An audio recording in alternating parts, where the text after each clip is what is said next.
तो फाइनली हम अपने स्थान पर पहुंच चुके हैं। यहाँ बाबू जी कुशवाहा जी की मीटिंग रखी गई है।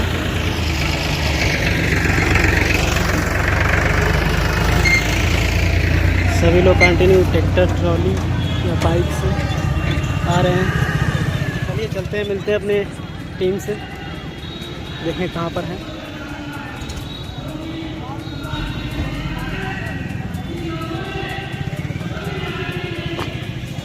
ये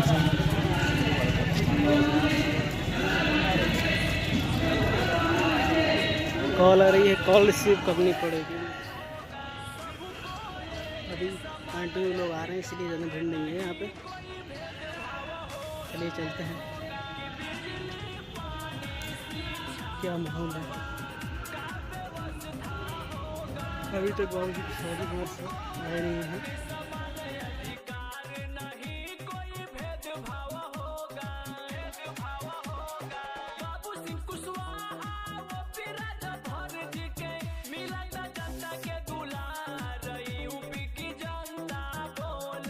सम्मानित परिचय, हमारे सामने उपस्थित सभी नौजवान साथियों, बुजुर्गों, माताओं, बहनों, हम दो मिनट अपनी बात करना चाहेंगे। दोस्तों में जी रहे हैं, समझने की बात है। हम लोगों ने उन लोगों को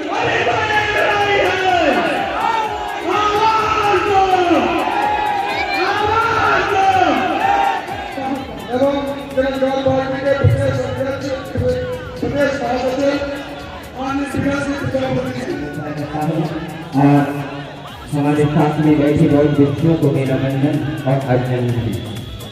साथियों,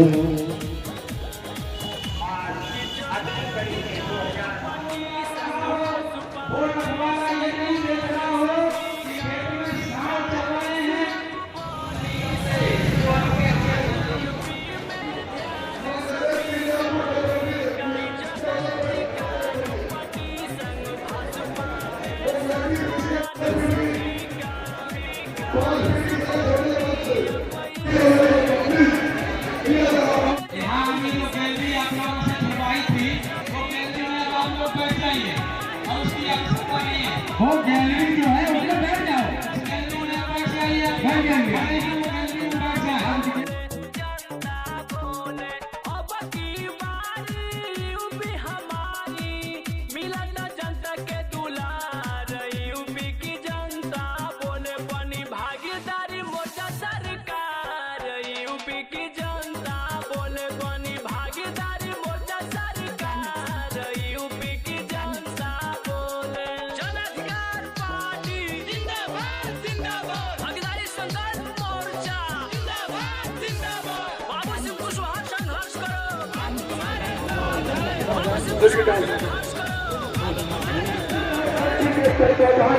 आप लोगों ने क्या किया है, आज आप लोगों ने बता दिया है। उस भारतीय जनता पार्टी को उस मुद्दों की ही नहीं, साथ के नेतृत्व में पूरे प्रदेश में जन सैलाब है और वो जन सैलाब उत्तर प्रदेश की हाथ आ रही है। मैं कहता हूँ साहब, आप संघर्ष करो और ये जनता तुम्हारे साथ है। खाली करो सिंहासन की जनता आती है, खाली करो सिंहासन की जनता आती है। आगे आने वाले समय और सरकार भागीदारी संकल्प पहुंचा और माननीय बाबू सिंह कुशवाहा की सरकार आने वाली है। निकलो, अपने घरों से निकलो और आओ अपने घर भागो। एक तरफ देखिए भारतीय जनता पार्टी में वो नेता है दलित के नाम पर बनी। ये दोनों पार्टियां ना तो पिछड़े की बात करती हैं और ना तो दलित की बात करती। इसलिए साथियों, आज हमको 35 साल बाद फिर से, जो हम लोगों ने 35 साल पहले शुरुआत की थी, आज हमें फिर से शुरुआत करने की जरूरत है। आज हमारे ऊपर अन्याय अत्याचार हो रहा है, हमारे बच्चे को अच्छी शिक्षा नहीं मिल रही, हमारे पढ़े लिखे बच्चे बेरोजगार घूम रहे हैं, हमें हक हिस्सा नहीं मिल रहा है। तो हमारी जरूरत है कि हम इस देश के, इस प्रदेश के जितने पिछड़े लोग हैं, गरीब लोग हैं, दलित हैं, अल्पसंख्यक हैं, अगर हम सब लोग मिल करके एक झंडे के नीचे एक पार्टी के साथ, जन अधिकार पार्टी भागीदारी संकल्प मोर्चा के साथ इकट्ठा हो जाए और इकट्ठा होकर के अपने वोट को भागीदारी संकल्प मोर्चा के लिए इस्तेमाल करें, जन अधिकार पार्टी के लिए इस्तेमाल करें, राष्ट्रीय पार्टी के लिए इस्तेमाल करें, वंचित समाज पार्टी के लिए इस्तेमाल करें, तो हमारे साथ चुन करके विधानसभा में पहुंच सकते हैं, दिल्ली की लोकसभा में पहुंच सकते हैं, जहां से हमारी समस्याओं का समाधान हो सकता है। आज के जो कार्यक्रम का मकसद है वो एक ही मकसद है कि हम सब लोग अगर भाईचारा बना लें और भाईचारा बना करके अपने छोटे छोटे जो विवाद हैं, जो आपस में हमारे गांवदारी में वाद विवाद होते हैं, विरोध होता है, और छोटी छोटी बातों में हम जब एक दूसरे से लड़ते हैं तो जो विरोधी है, जिसको हमें नहीं जिताना चाहिए, उसको हम जिता करके चुनाव में भेज देते हैं। तो जब वो चुनाव में जीत करके पहुंच जाता है तो उसके बच्चे सरकारी नौकरियों में जाते हैं, उनके बच्चों को आगे बढ़ने का मौका मिलता है, और हमारा बच्चा बेचारा रो करके परेशान होकर के रहता है। इसलिए हमारी जरूरत है कि हम अपनी बातों को अपना हक। बहुत सारे साथी मुझे फोन करके कहते हैं कि मंत्री जी बात तो ठीक है, थोड़ा गठबंधन हो जाता तो ठीक रहता। मैं कहता हूँ किससे हो जाता, तो कहते हैं किसी से हो जाता। मैं उनको बताता हूँ कि भाई गठबंधन तो हमसे है, बाबूराम पाल साहब से है, रामकरण कश्यप साहब से है, ओम प्रकाश राजभर जी से है, कृष्णा पटेल जी से है, इतने सारे लोगों से हमारा गठबंधन है, और इतनी सारी वोट होती है। आप जरा बताइए अपने अलीगंज में कि अगर पाल और कश्यप प्रजापति और इरफान भाई ये सब लोग मिल जाएं तो हमसे कोई जीत पाएगा? हम जीत जाएंगे कि नहीं जीत जाएंगे? अगर हम अपनी बात सब जगह पहुंचा दें तो हम जरूर जीत जाएंगे। लेकिन फिर भी कुछ लोग कहते हैं अपने पर भरोसा नहीं है, तो कहते हैं, खास करके बिरादरी वाले मेरे बहुत कहते हैं कि भाई गठबंधन हो जाता तो ठीक रहता। तो मैं कहता हूँ किससे? कहते हैं नबी जवान, कहते हैं सपा से, फिर कहते हैं ना हो तो बसपा से, ना हो तो बीजेपी से। सत्ता में जाने की जड़ी जल्दी है ना, सत्ता में तो अभी भी लोग है ना, मंत्री मुख्यमंत्री हैं, कुछ हो रहा है, कुछ मिल रहा है, ऐसे सत्ता में जाना है। जब मैं समझाता हूँ तो थोड़ी देर शांत रहते हैं, फिर उन्हें भूल जाता है, फिर दूसरे दिन फोन करते हैं। जब मौसम बन जाता है 11 बजे रात को, तो फिर फोन करते हैं, फिर कहते हैं कि नहीं, अरे भाई शांत रहो, तो फिर कहते हैं कि नहीं हो जाता तो ठीक रहता। तो मैंने कहता चलो भाई देख लेते हैं। तो कुछ लोग मुझे समाजवादी पार्टी वाले कुछ मिले कि कुशवाहा जी समझौता हो जाए, हमारे पाल साहब से, बाबूराम पाल जी और कश्यप जी, हमने कहा चलो भाई कर लेते हैं। तो कैसे होगा? तो कहा आपको मंत्री बना देंगे, इन लोगों को भी मंत्री बना देंगे, और एक आध लोगों को और कहीं भेज देंगे, गठबंधन हो जाए। तो हमने कहा यार मंत्री बना देंगे, पाल भी बना दो, प्रजापति भी बना दो, मुसलमान भी बना दो, कश्यप भी बना दो, काशी मुराव भी बना दो। तब तो ये हिस्सेदारी की बात, वो कहते नहीं, हिस्से की बात मत करो, मंत्री बना देंगे, एमपी बना देंगे, मंत्री बना देंगे। अरे भाई हमने कहा मंत्री एमपी की बात छोड़ो, अगर दरोगा बनाओगे तो पाल का, कश्यप का, प्रजापति का, निशान का, बिंद का, काशी का भी बनाओगे कि नहीं बनाओगे? कहते ये बात छोड़ो, मंत्री बना देंगे। तो मंत्री बनने के लिए जाना है, गठबंधन करना है कि हिस्सा लेना है? वो तो कहते हैं मंत्री बना देंगे। बहुत लोगों को जल्दी है ना सत्ता में, अभी है लोग सत्ता में कि नहीं? टूटी जाएगा क्या? टूट जाओगे क्या? अच्छा ये बताओ, हमारी जो ये 10 घटनाएं मैंने बताया, हमारी बेटियों के साथ जो रेप हुआ, हमारे बच्चे जो मारे गए, आपके यहाँ भी बहुत घटनाएं हुई, बेटा में कहा भी बहुत घटनाएं हुई। तो पुलिस उसी की सुनती है ना जिसको वोट दे करके हम जिताते हैं।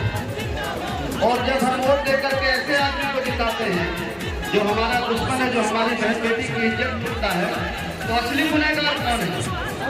जो अपने वोट को बेचता है और डर कर वोट देता है, वो अपनी बहन बेटी की इज्जत के साथ सौदा करता है। जिस दिन आप ये सोच लेंगे कि वोट बेचने का मतलब बहन बेटी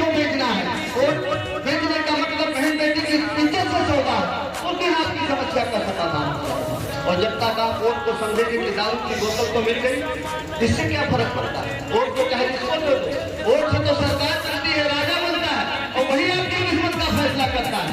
और आपको यही बात समझ में नहीं आती है तो कैसे आपकी किस्मत बनेगी? हमारी बहनें लड्डू रोड लेकर के जाती हैं, नारियल लेकर जाती हैं, पैसे लेकर के जाती हैं अपने बेटे के हित के लिए, अपने पति के हित के लिए, अपने भाई के हित के लिए कि भगवान मेरे पति का, मेरे बेटे का, मेरे भाई का हित कर देना।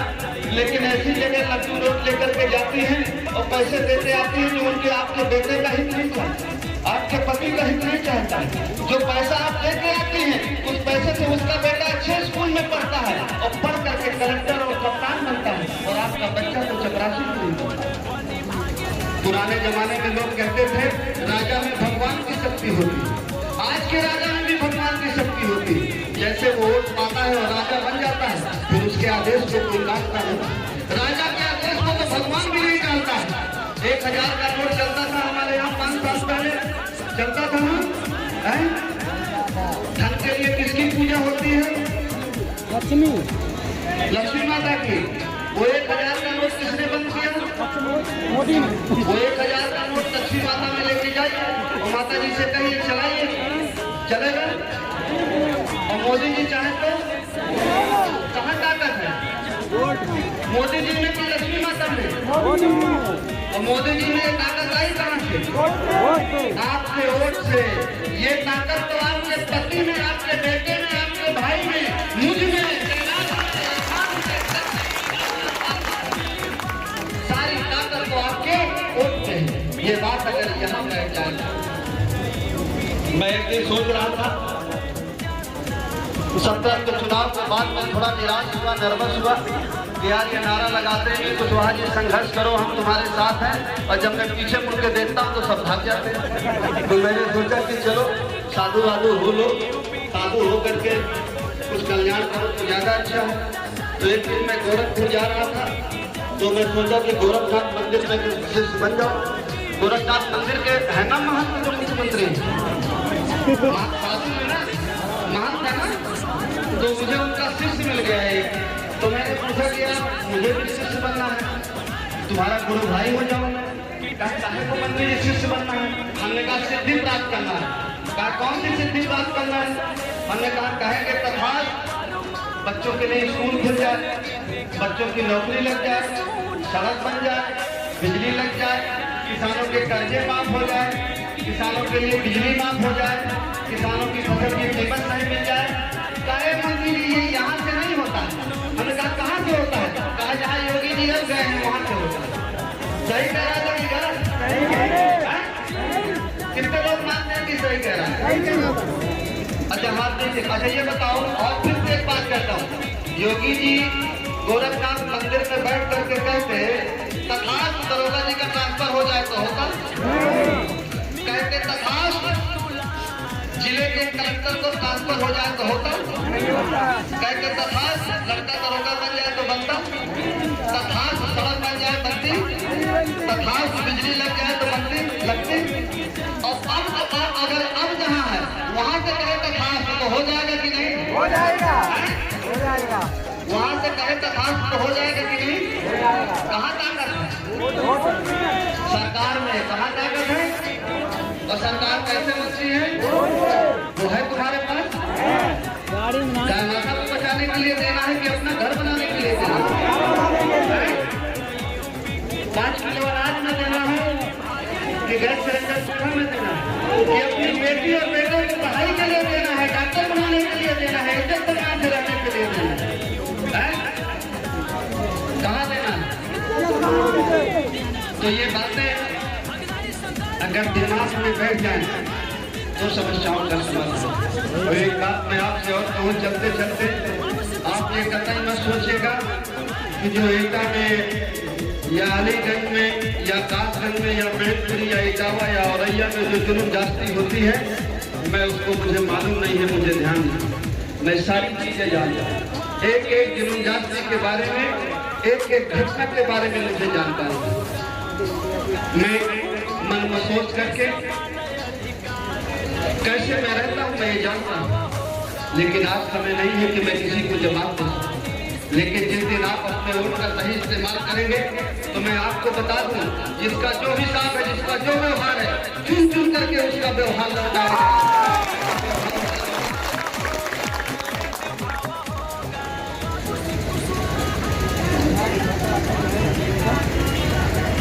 किसी का व्यवहार, जिसने जैसा व्यवहार दिया है, आपको मालूम है वो चाहे जिस तरह का व्यवहार है, जब व्यवहार दिया जाता है तो 2 पैसे उसको ज्यादा दिया जाता है कि भाई तुमने हमारी बेटी की शादी में, तुम हमारी बहन की शादी में, तुम हमारे भाई की शादी में तुम 10 रुपया दे गए हो, हम तुमसे व्यवहार चाहते हैं, हम तुम्हें 15 रुपया देते हैं। जिस दिन आप अपने वोट की ताकत को जान जाओगे और जिस दिन वोट का सही इस्तेमाल करोगे तो मैं ऐसा व्यवहार दूंगा कि ये दोबारा कभी आपके साथ व्यवहार करने के लिए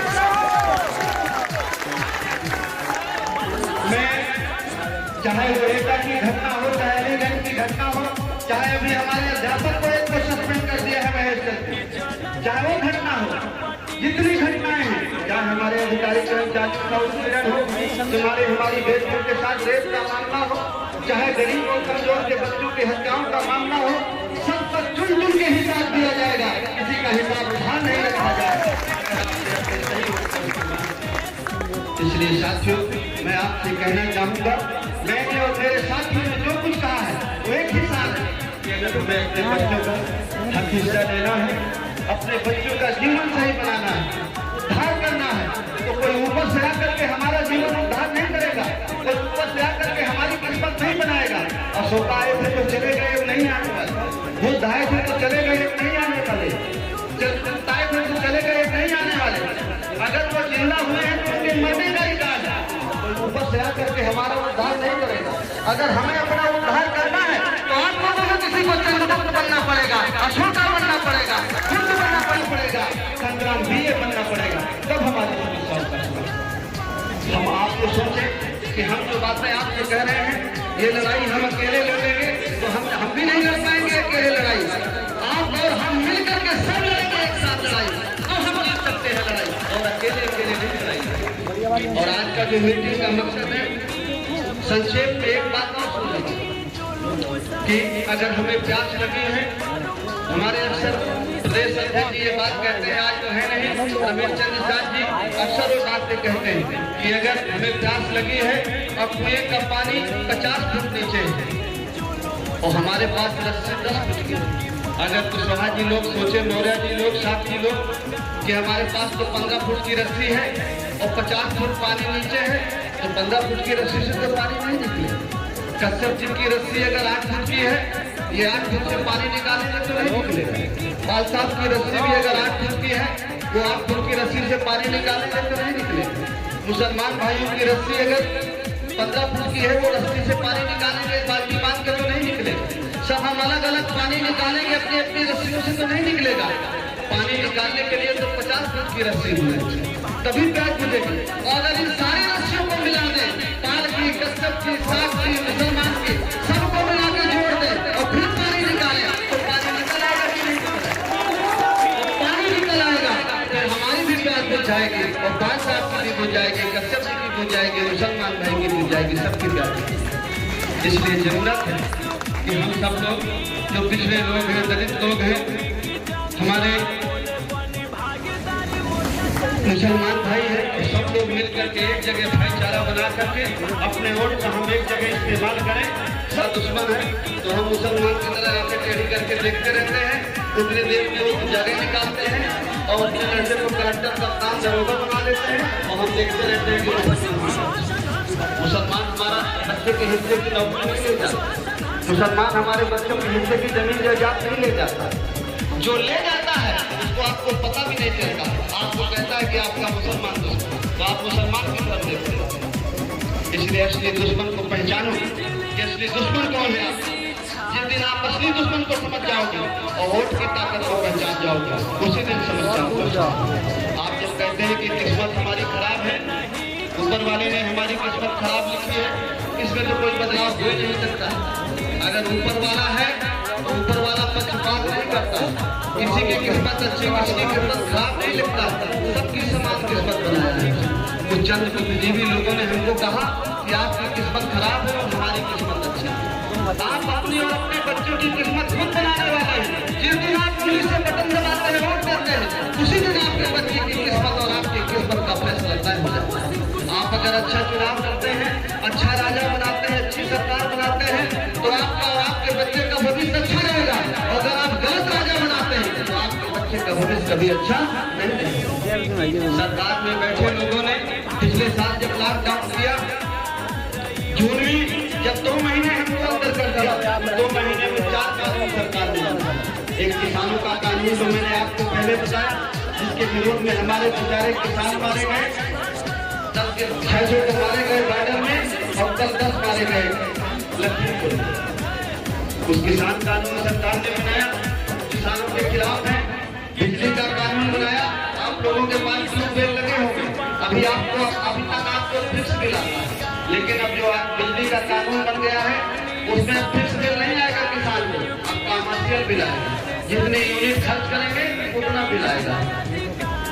लेबर का भी कानून बना है। जब उन 2 महीनों में पिछले साल लॉकडाउन में मजदूर 2 महीने पैदल चले, मई और अप्रैल के महीने में कोई मुंबई से, कोई कलकत्ता से, कोई दिल्ली से, पुणे से, अहमदाबाद से, सूरत से, गुजरात से 2 महीने मजदूर भाई पैदल चले, और हम में से कोई ऐसा आदमी नहीं है जिसका रिश्ते नातेदार मजदूर ना। 2 महीने सरकार को ध्यान नहीं आया। जब मजदूर पैदल चलते रहे, बहुत सारे बच्चे हमारे रास्ते में बेचारे उनका जीवन चला गया, बहुत सारे बेटे उनके रास्ते में बच्चे हुए, और जो लौट के आए उनकी पैरों के हाथ आप लोगों ने देखा होगा किस दिशा में वो लौट करके आए। जब वो पैदल चल रहे थे तो मजदूरों के लिए सरकार ने कानून बनाया, वो 1 तारीख से लागू हो गए। अब मजदूरों की ड्यूटी 8 घंटे की नहीं रहेगी, 12 घंटे की। 12 घंटे की मजदूरों की ड्यूटी होगी, और जो 35 कानून उनके हित में थे उनको सरकार ने खत्म कर दिया। बहुत सारे लोग हम लोगों में से जो थोड़े से मजदूर लगते हैं तो बड़े खुश कि नहीं, अच्छा हुआ मजदूरों की 12 घंटे ड्यूटी हो गई। लेकिन आपका मामा, पापा, बहन, भाई, आपके लोग कितने मजदूरी करेंगे, उनका क्या सोचा है? तो ये जो मजदूरों का कानून है ये भी उसी लॉकडाउन में, शिक्षा का कानून भी उसी लॉकडाउन में बना। ये जो स्कूल कॉलेज बंद थे वो कोरोना की वजह से कम, शिक्षा का नया कानून बना है उसकी वजह से ज्यादा बना। शिक्षा का कानून जो नया बना है वो ये कानून है कि प्राइमरी से लगा के बड़ा से बड़ा स्कूल सरकार बेच देगी, प्राइवेट को दे देगी, और प्राइवेट वाले फीस अपनी मर्जी से तय करेंगे। जब प्राइवेट वाले फीस अपनी मर्जी से तय करेंगे तो कितने बच्चे पढ़ा पाएंगे आप लोग महंगी फीस में? कितने लोग पढ़ा पाएंगे? ये सरकारी स्कूल प्राइमरी से लगा के junior high school, inter college, degree college सब प्राइवेट को चले जाएंगे, और फीस वो अपनी मर्जी से तय करेंगे, तो पढ़ा पाएंगे हम में से 10% लोग, 100 में 10%, 5% लोग जो थोड़े हमारे पैसे हो गए, जो पैसे हम लोगों ने कमा लिए, तो वो अपने बच्चे प्राइवेट पढ़ने के स्कूल में पढ़ा पाते हैं। लेकिन हमारा मामा, फूफा, बहन, बहनोई वो तो बेचारे गाँव, उनका बच्चा तो प्राइमरी जूनियर हाई स्कूल में पढ़ता है, सरकारी विद्यालय में पढ़ता है। जब ये प्राइवेट में चले जाएंगे, फीस महंगी हो जाएगी, तो कैसे बच्चे को पढ़ा पाएंगे? अगर आज आपका सरकारी मेडिकल कॉलेज में आपके बच्चे का एडमिशन हो जाए, बच्चे को अगर डॉक्टर बनना है सरकारी मेडिकल कॉलेज में हुआ है, दाखिला हो जाए, तो 4 लाख रुपया में 4 साल में पढ़ के आ जाएगा, डॉक्टर बन जाएगा। और अगर प्राइवेट मेडिकल कॉलेज में पढ़ना हो तो 1.5 करोड़ रुपया, कितने लोग पढ़ा पाएंगे डॉक्टर? लेकिन सरकार कहती है कि हमने बहुत अच्छा काम किया, और आप मान लेते हैं बहुत अच्छा काम किया। सरकार ने फिर उस कानून में आगे लिखा कि परेशान मत होइए, आपका बच्चा अगर ना पढ़ पाए, ना पढ़ना चाहे, तो आपके बच्चे को 5 से 8 से ही हम काम सिखाएंगे, ताकि आपका बच्चा बड़ा होकर बेरोजगार न रहे, काम में लग जाए, पैसा कमाने लगे, उसका पेट रोटी चल जाए। अच्छा काम है ना? लेकिन मालूम है क्या पढ़ाएगी? 5 से 8 से कश्यप जी के बेटे को कश्यप जी का काम पढ़ाया जाएगा, साख जी के बच्चे को साख जी का काम पढ़ाया जाएगा, बाल साहब के बच्चे को बाल साहब के काम सिखाया जाएगा, प्रजापति जी के बच्चे को प्रजापति जी का काम पढ़ाया जाएगा। ये अभी पढ़ाया जाएगा इसी साल, अगले जन्म में नहीं, इसी साल। ये कानून बनाया है सरकार ने, जिसको वोट दे करके आपने बनाया। कितना आगे गए, कितना पीछे गए, कितना पीछे गए? 180 साल पीछे, जहाँ से महात्मा फुले ने शुरू किया। 1848 में महात्मा फुले ने शुरू किया था। तब हमारे बहन देश की बेटियों को, महिलाओं को पढ़ने का राइट नहीं था और छोटी जातियों को पढ़ने का राइट था। 1848 साल की जगह में हम लोग पहुंचे और ये गलती किसकी है? किसकी गलती है? जरा पीछे वाले बताएं किसकी? हम लोगों की है। अगर ये समझ में आ जाए कि गलती कहाँ है तो ही सुधार हो सकता है। और अगर हम सोचेंगे कि दोषी कोई और है तो कभी सुधार नहीं। ये लड़ाई अगर हमें जीतना है तो उनको ठीक करके हम नहीं जीतेंगे। हम ठीक हो जाए तो ये लड़ाई हम जीत जाएंगे कि उनको ठीक करके हम जाएंगे। अगर हम ठीक हो जाएं, हम सब लोग ठीक हो जाएं, अपने वोट का हम अपने हित में इस्तेमाल करें तो हम जीत जाएंगे कि नहीं जीत जाएंगे। इसलिए लड़ाई हमको ठीक करके नहीं जीतना, हम ठीक हो जाए तो लड़ाई होती है। बहुत सारे हमारे नौजवान बच्चे फेसबुक में, व्हाट्सएप में किसी जात को दूसरी जात को भला बुरा लिखते हैं। वो सोचते हैं अपना क्रोध प्रकट कर दिए, हम लड़ाई जीत गए। उनसे पूछो कि बेटा क्या करते हो? बहुत ही हमने तो फेसबुक में बहुत गालियाँ लिखी हुई, बहुत व्हाट्सएप में हमको लिखी। इससे आप जीत गए कि उनको सावधान कर दिया आपने। उनको गाली देने से नहीं जीतेगी। हम जागरूक हो जाएं, हमारे लोग जागरूक हो जाएं, पिछड़ा और दरिद्र और संकट जागरूक हो जाए और अपने वोट का एक जगह इस्तेमाल करें तो लड़ाई होगी। इसलिए उनको गाली देने से नहीं, हमको ठीक होने चाहिए। यही कुछ बातें हैं जो मुझे आप लोगों के बीच में कहनी थी, तो मैंने संक्षेप में और थोड़ी सी विस्तार में वो सारी बातें मैंने आपको कहने की कोशिश की जो मैंने जरूरी समझा। आप लोग बारिश में भीग गए हैं, मैं समझता हूँ कि नहीं भीगना चाहिए। बीमार पहुंचा तो गाढ़ा वाला घर में पीजिएगा, लेकिन उस बीमारी से, ये पानी की भीगने और बुखार की बीमारी से, ये जो बीमारी हमारे और हमारे बच्चों के सामने खड़ी है, ये बीमारी बहुत खड़ी है। अगर इस बीमारी से हम निजात नहीं पाएंगे तो आने वाला हमारे बच्चों का भविष्य बहुत अंधेर में है। आप ये मत सोचिए कि और कोई रास्ता है और कोई विकल्प है हमारे पास, और कोई रास्ता और कोई विकल्प होता तो मैं बिल्कुल थोड़ी हूँ मैं वो बात बताता। मैं क्यों कोई घाटे की सौदा आपको बताऊंगा। अगर और कोई दूसरा रास्ता होता पिछड़े और दलित तो मैं वो रास्ता बताता। अगर आपको लगे कि कोई और दूसरा रास्ता तो आप मुझे बताइएगा, उस रास्ते पर चलूंगा। और अगर आपको लगे कि मेरा रास्ता सही है तो आप सबको यहाँ से तय करके जाना होगा कि हमें राजनीति में जागरूक होना है, इकट्ठे होना है और अपने वोट का एक जगह जन विकास पार्टी में। किसी भी साथी को लगे करिएगा, हम एक टूक पटाखा छोड़ देंगे, आपकी बिरादरी में भाग जाएगी। सही है? जब बारिश की बूंद से हम भाग जाते हैं तो राजपाट की लड़ाई करेंगे। बारिश की बूंद से नहीं भागना, और कोई हमें डराए धमकाए तो नहीं भागना। हम किसी के साथ अन्याय अत्याचार की बात नहीं कर रहे, हम तो सबके न्याय की बात कर रहे हैं। हम ये कहते हैं जिसकी जितनी संख्या भारी उसकी उतनी हिस्सेदारी।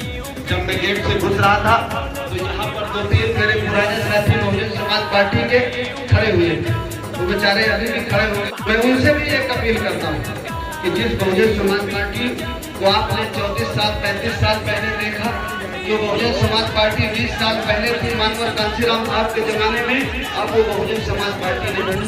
अब वो बहुजन समाज की दलित और पिछड़े की नहीं है, जलीयत की नहीं है, अब वो बहुजन समाज पार्टी दौलत की। आप जिस बहुजन समाज पार्टी में अपनी जगह ढूंढ रहे हैं, कांशीराम साहब की विचार, बाबा साहब अम्बेडकर की, फुले की, साहू की, अब वो विचारधारा बहुजन समाज पार्टी में नहीं है। आइए हमारे साथ, वो विचारधारा हमारे साथ जन विकास पार्टी में आगे आपका स्वागत है, आपका वेलकम है। हम आपको पूरा आगे बढ़ने का मौका देंगे, पूरा इज्जत सम्मान करेंगे। हमारी पार्टी का नारा है, हमारे मोर्चे का नारा है कि जिसकी जितनी संख्या भारी उसकी उतनी हिस्सा। आपका स्वागत है, आप आइए, संकोच मत करिए। मैं जानता हूँ आपको अच्छी तरह से, आपको पूरा इज्जत सम्मान।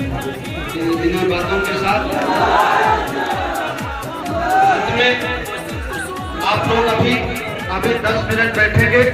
हमारे जो अध्यक्षता कर रहे हैं आदरणीय राष्ट्रीय पार्टी के बाबूराम पाल साहब, उनकी बातों को सुन करके उसके बाद जो हमारे किसान भाई मारे गए हैं, निहत्थ से बेचारे लखीमपुर में मारे गए हैं, उसके बाद 2 मिनट उनके उसमें मौन रखेंगे, उसके बाद ही कार्यक्रम का समापन किया जाएगा। इसलिए अभी आपकी बात सुनना है। बाबूराम पाल साहब को कम समय में कहेंगे, उसके बाद 2 मिनट का मौन। मैं यहीं पर बैठूंगा, जो साथी मुझसे मिलना चाहेंगे तो मैं बैठा रहूंगा, जितनी देर तक आप कहेंगे बैठा रहेंगे मैं बैठा रहूंगा, लेकिन धीरे धीरे मिलेंगे। आइए, आज की अध्यक्षता कर रहे आदरणीय बाबूराम पाल साहब। अंत में मैं आप सब लोग जो तापमान छोड़ करके ऐसी बारिश में ऐसे मौसम में यहाँ रहे, उसके लिए आपको दिल की गहराइयों से धन्यवाद। यहाँ के आयोजक साथी हमारे साहब